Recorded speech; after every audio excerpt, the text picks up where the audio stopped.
Sempre quando a gente começa a falar de valores, quando a gente vai estudando, vai meditando, vai refletindo corretamente sobre as diversas situações que a gente se encontra na vida, sobre as diversas ações que a gente tem no nosso dia a dia, quando a gente vai procurando o autoconhecimento, a gente vai mudando, a gente vai vendo os erros culturais, vendo os erros daquelas coisas que nos foram ensinadas e vamos percebendo o quanto destrutivos nós estamos. Muitas vezes a gente olha para a sociedade assim e vê uma sociedade de caos, uma sociedade destrutiva, uma sociedade cruel, uma sociedade onde a mínima manifestação de amor muitas vezes ela é cruel. Você vê a mínima manifestação de um amor, digamos assim, um beijo, ele pode ser usado para trair uma pessoa. E nós, muitas vezes, não nos conscientizamos que tudo isso acontece, porque o inferno somos nós. Somos nós que criamos esse caos.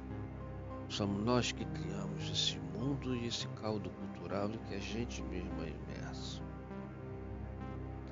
Quem tem acompanhado todos os meus áudios, e já são mais ou menos uns 30, pode perceber que é como uma caminhada no passo a passo onde a gente vai se interiorizando. E eu vou abordando alguns pontos que são comuns, que são mais visíveis. E a gente vai procurando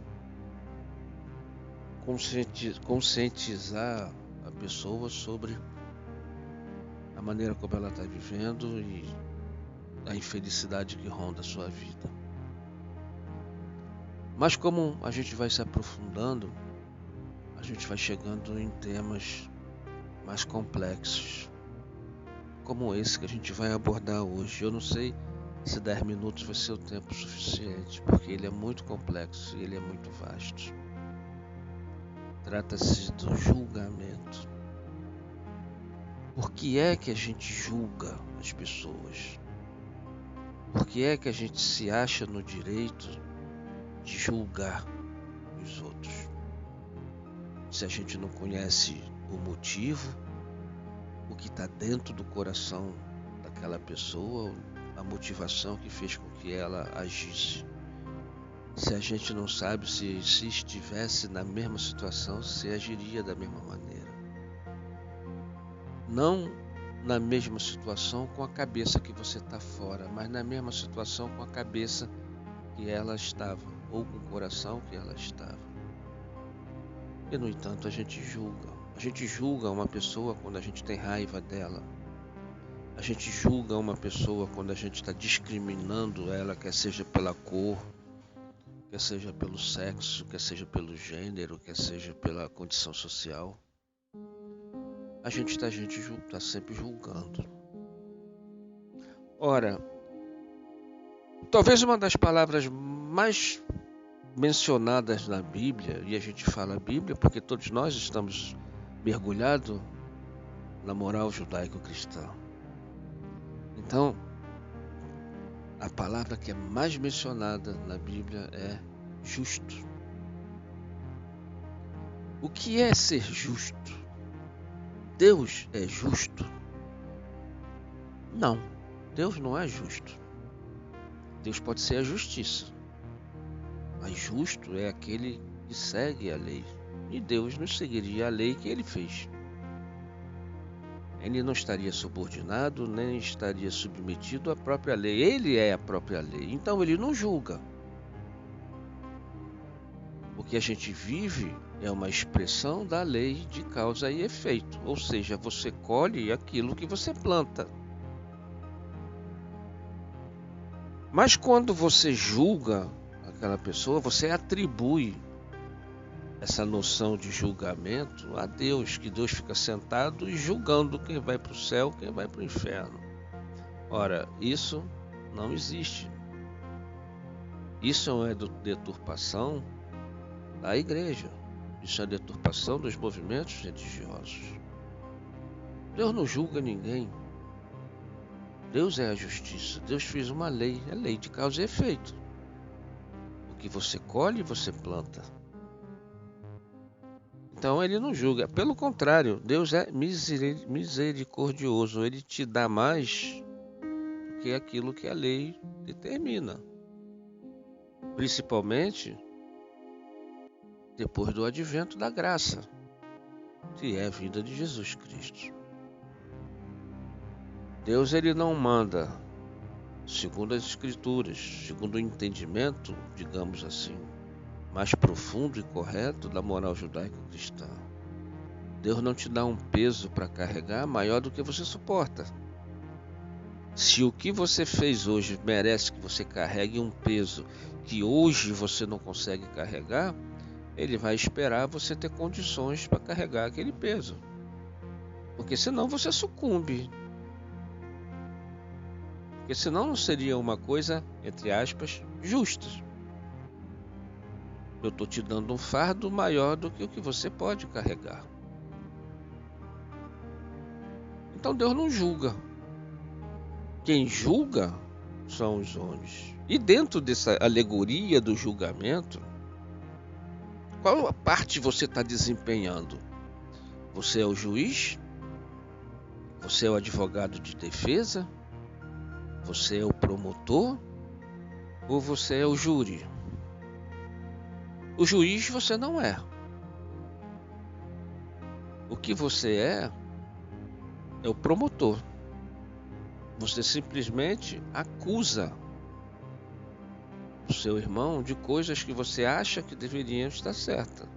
Você acusa o seu irmão a não estar fazendo uma coisa que, segundo o teu entendimento, está errado. Ora, dentro dessa alegoria de julgamento e olhando para o Novo Testamento, para a Bíblia, quem é o acusador? É Deus ou é o diabo? Quem é que acusa tuas falhas? Quem é que acusa os teus pecados? Quem é que acusa as tuas transgressões? É Deus? Se não for Deus, qual o papel que você está fazendo quando tu julga? O papel do diabo. Mas você acha que é justo, porque Deus é justo.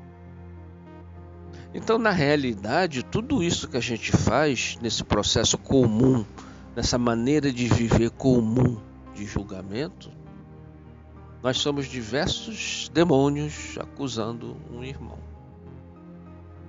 Nós estamos criando o inferno que a gente diz que foi Deus quem criou. Por que acusar alguém se você não sabe o motivo que estava no coração dele para ter agido daquela maneira? Você não conhece as fraquezas dele naquele momento. Você não conhece nada daquela história. Você não conhece a vida dele.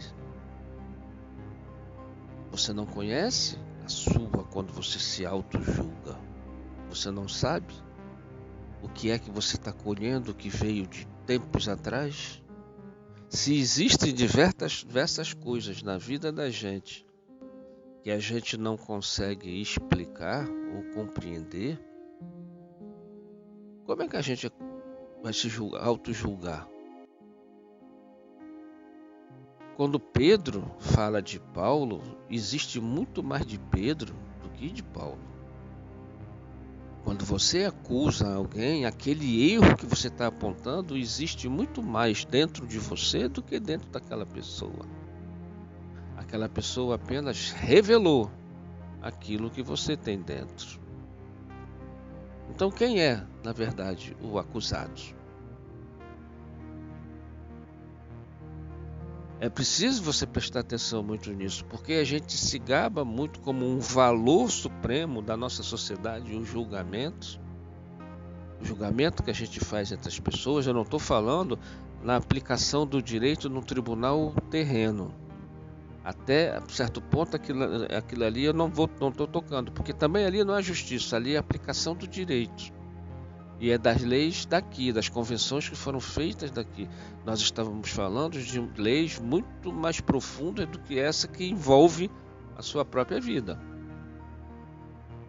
São as leis de causa e efeito, a lei da evolução, que é aquela lei que você vai responder quando você sair daqui, quando você se encontrar com a sua consciência num plano qualquer que você pense que vá de acordo com a sua religião. Então, nesse momento, esse julgador, esse acusador é um acusador religioso, entre aspas, que foi criado culturalmente para dividir, para discriminar, para condenar e para matar. Porque você assume o papel único do promotor e assume o papel do carrasco. Do carrasco nem tanto, mas de quem condena. E é essa atitude cultural tão negativa, tão destrutiva, que a gente precisa começar a olhar e retirar da nossa prática existencial. Nós não devemos julgar ninguém, porque nós não temos condições para isso. E se nós quisermos levar para um momento religioso, nós não devemos julgar, porque nem Deus julga. Deus é muito mais misericórdia do que julgamento. Agora, como a gente aprendeu que Deus é justo e a gente aprendeu a fazer um Deus à nossa imagem e semelhança, a gente se acha no direito de julgar. Mas na realidade, esse direito de julgar é um extremo erro de discernimento da vida aqui nesse planeta. E talvez uma das maiores causas do inferno que a gente fez esse mundo. Não julgue, porque com a medida que você julgar, você será julgado. Porque quando você emite sua opinião sobre uma pessoa, você está falando muito mais de você do que dessa pessoa. Entendeu?